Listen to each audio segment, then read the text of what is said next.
everything is being unified. Through unification, the Earth takes steps to completion without being judged as good or evil or what is wrong. Everything is necessary and is returning to its original role and place in the total sense of importance through unification. This process will bring spiritual progress and growth to Earth and its people.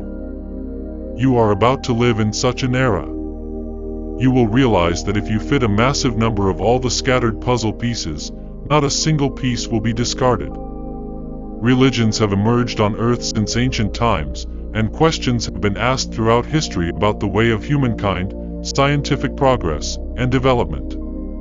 Beyond the progress and development of the universe, there will be encounters with space beings, cosmic civilizations, and extraterrestrials. There are no contradictions among them.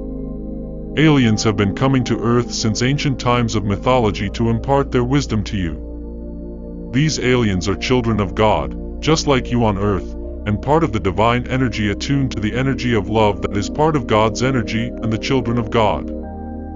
All God's children will be unified beyond Earth, beyond all planets and galaxies, and will join hands to return to one God. For that, we cooperate, love, believe in each other, and be unified under the total philosophy. In the principle of love of divinity as its role, we continue to climb the steps leading to God forever as children of God, infinitely evolving while learning the essential significance of the vast universe.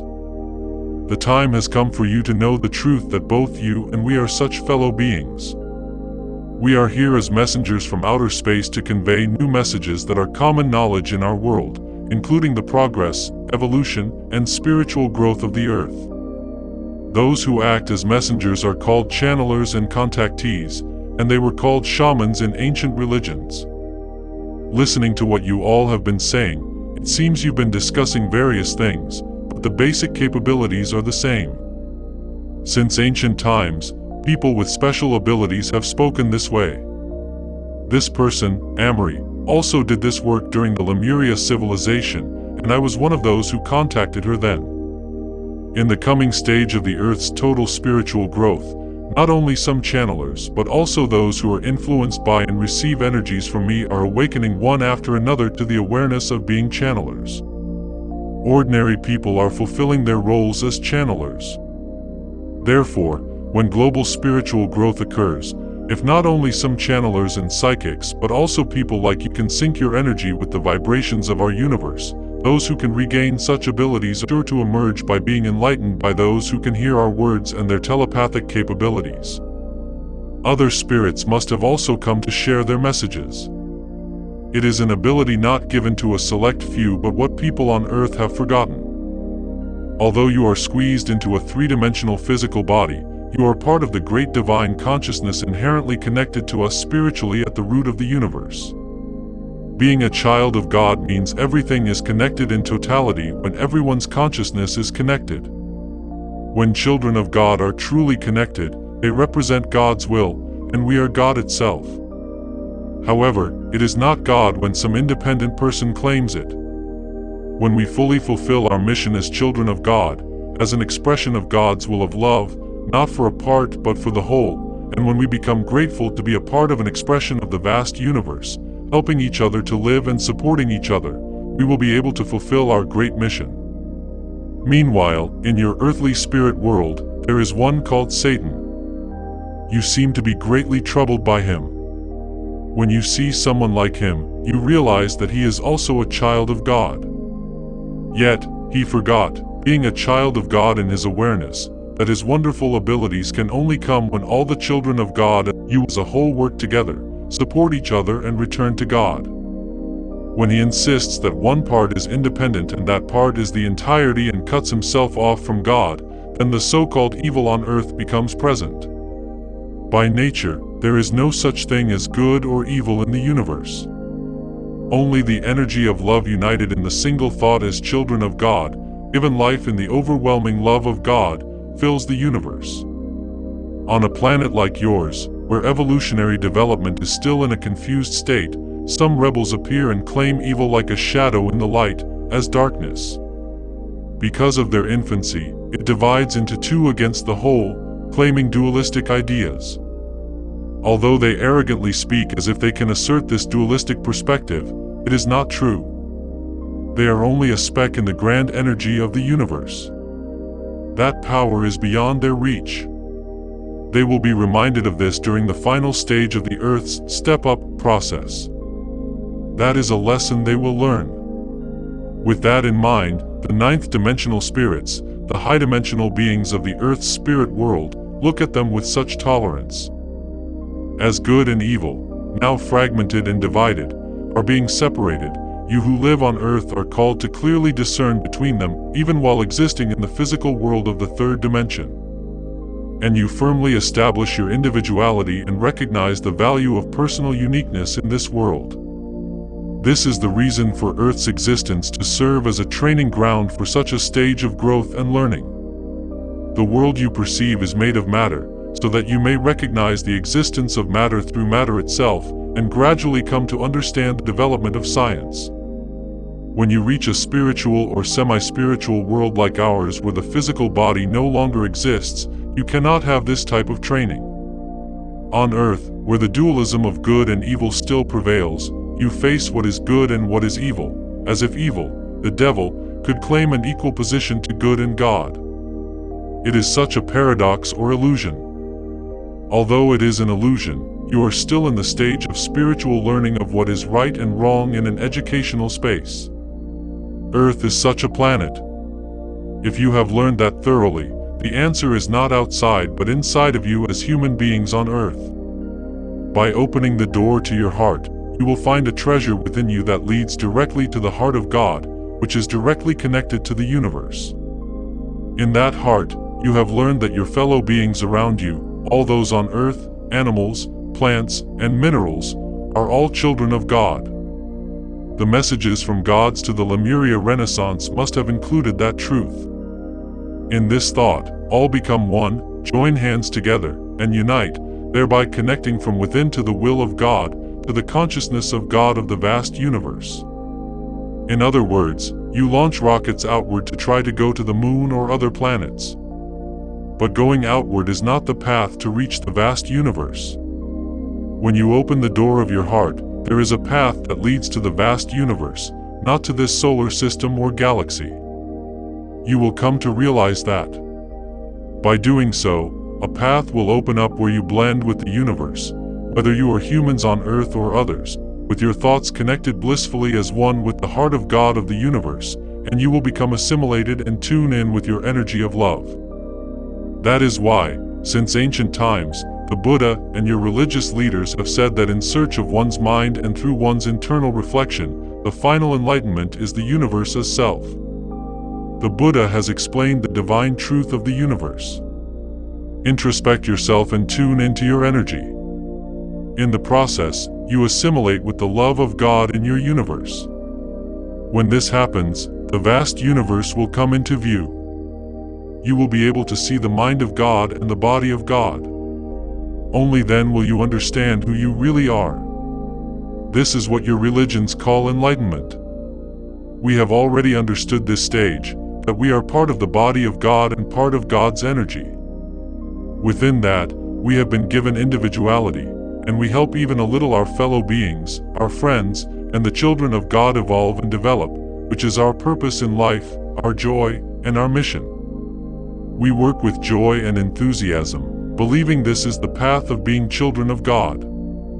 In that world, thoughts of hurting others, killing others, waging war, and hatred no longer have any place. How do we reach that level of love?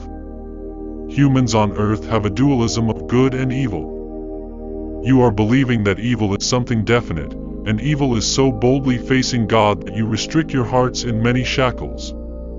You hesitate to liberate yourselves as children of God from so many restrictions. That is why I say, live with an excited heart. Do things that excite you. This is a very simple divine truth, not something complicated. It means living truthfully to your nature and heart as children of God. Only when you respond honestly to your heart and your state of mind, will the energy of the presence of love given to us by God be filled with joy, tremble with emotion, and radiate the highest vibration of love in the world. To do so, You must first be honest and truthful. If you free your mind and honestly express your thoughts as a child of God, you may be regarded as crazy or insane to express what you want to do, get a lot of attention from the public, or be criticized. You immediately begin to self-regulate. That is not the case. I have been telling people that they should live honestly with what they want to do in their feelings and what pleases their souls. How do you obtain happiness? We know that even if we do not possess anything extra, like what you seem to want, so-called money on Earth, that appears strange.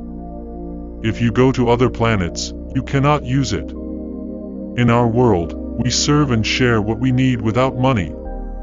There are supermarket-like places where we do not need to bring any money, but everyone goes to get whatever they need. They would say, "I graciously accept, thank you. Thank you for making them."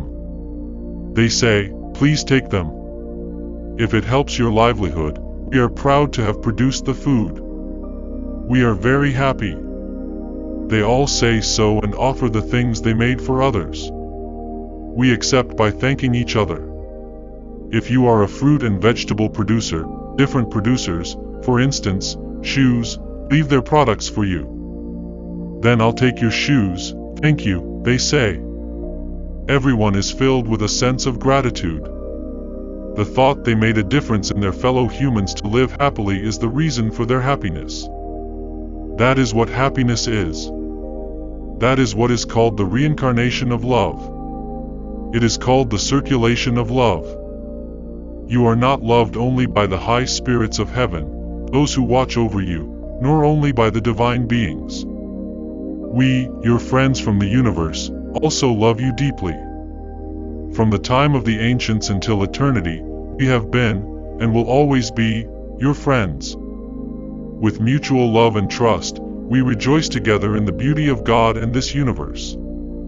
As companions who express divine love and the magnificence of creation, as beings of love, made of its very energy, I shall remain your eternal friend, always by your side.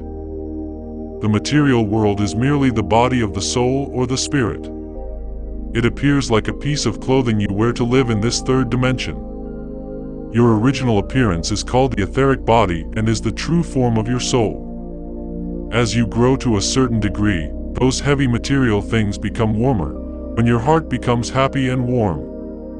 Then, you take off the layers of coats you are wearing one by one and become lighter.